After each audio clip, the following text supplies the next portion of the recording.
Международный музыкальный конкурс «Интервидение». Que savons-nous du concours Intervision 2025? Tout d'abord, ce grand spectacle aura lieu le 20 septembre à Moscou. La Russie a ainsi déclaré « Nous sommes prêts à accueillir toutes les nations du monde, indépendamment des frontières politiques et géographiques ». Pour l'heure, une vingtaine de pays a répondu présent à cet appel, notamment quelques membres des BRICS et d'autres États amis de la Russie. Nous savons déjà quels artistes représenteront le Kazakhstan, l'Égypte, le Venezuela, le Qatar, Cuba, le Vietnam et la Serbie. L'Intervision se définit comme une scène ouverte au monde entier. D'après les organisateurs, aucune censure politique ou artistique n'y sera pratiquée, contrairement à l'Eurovision.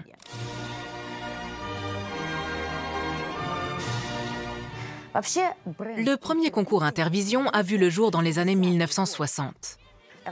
À l'époque, cet événement était organisé par les pays de l'ancien bloc de l'Est. Aujourd'hui, les propagandistes russes clament haut et fort que ce spectacle international sera bientôt de retour en Russie. Sauf qu'il n'a jamais eu lieu en Russie. Et non, l'Intervision n'a jamais été organisée à Moscou. Le concours Intervision s'est d'abord déroulé pendant plusieurs années en Tchécoslovaquie, puis en Pologne. L'Union soviétique y a certes participé, mais sans jamais l'avoir initié. À l'époque, l'Intervision était une véritable fenêtre sur l'Europe pour les habitants des pays de l'Est. Car l'origine géographique des participants ne se limitait pas au bloc communiste. Plusieurs artistes occidentaux ont pu y participer, comme ce chanteur représentant la Belgique lors de l'édition 1979 organisée à Sopot, en Pologne. Et vive les artistes qui n'ont pas de nom, vive les lampistes si peu réalistes. Puis, sur la même scène, un groupe espagnol.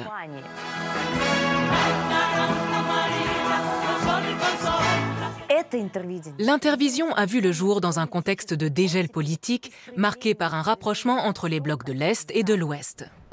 Mais cette année, le Kremlin organise sa propre édition du concours tout en menant une nouvelle guerre froide contre l'ensemble du monde occidental. La Russie sera représentée par le chanteur favori des propagandistes, Shaman. Son tube « Je suis russe » est le parfait exemple du soft power à la sauce Kremlin. Par contre, il y a de fortes chances que sa nouvelle chanson pour l'Intervision ne connaisse pas le même succès.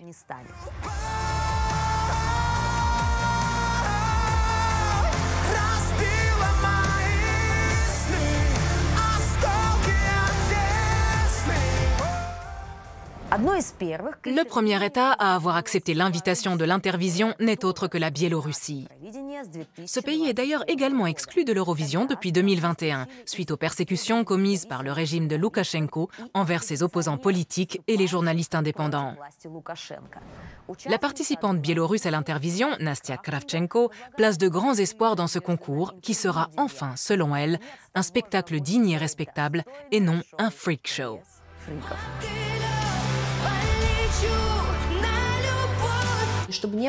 J'ai pas envie de voir des hommes aux cheveux longs chanter sur scène, avec des talons hauts et des barésilles.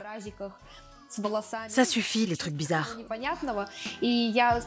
En tout cas, je suis certaine que ça se produira pas à l'Intervision.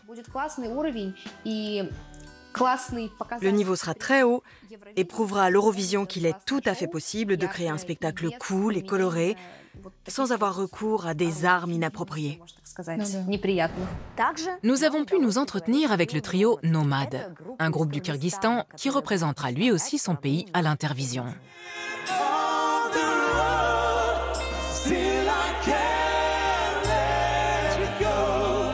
Je m'appelle Azat Raimberdiv. Moi, c'est Bek Israilov. Et moi, Minjachar Mourjaïev. Notre chanson sera à moitié en kirghize et l'autre moitié en russe, pour marquer notre respect envers le pays hôte.